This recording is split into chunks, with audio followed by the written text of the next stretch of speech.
এই হচ্ছে সৌদি আরবের অবস্থা, মানে গরম যে এত 52 ডিগ্রি গরম পড়ে। আমি এখন আছি জুবাইল ক্যাম্পে, এখানে কাজ করি।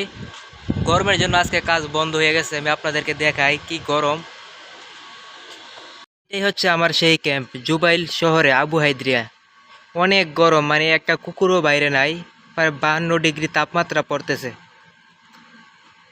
যারা ক্যাম্প দেখেন নাই কখনো সৌদি আরব মানুষ কিভাবে কাজ করে, এটাই হচ্ছে সেই ক্যাম্প। এই হচ্ছে ওই যে খাবারের মেস হল আমাদের,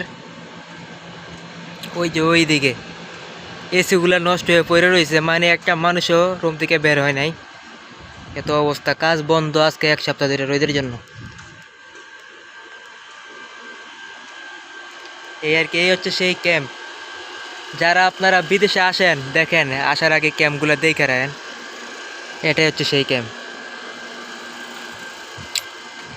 এই যে এসিগুলো নষ্ট হয়ে পড়ে রয়েছে।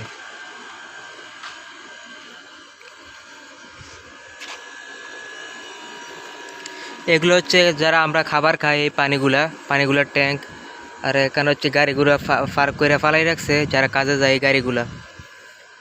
এটা হচ্ছে খাবারের মেসল, মানে খাবার কি বলবো ভাই। যারা বিদেশ আসবেন দেশে ভালো করে ঘুমাই আসবেন, ঘুমাইতে টাইম পাইবেন না। এই আর কি অবস্থা। যাই হোক, আমি আপনাদেরকে বিদেশের ক্যাম্পগুলো দেখাইলাম। যাদের ভালো লাগে সাবস্ক্রাইব করবেন, পাশে থাকবেন।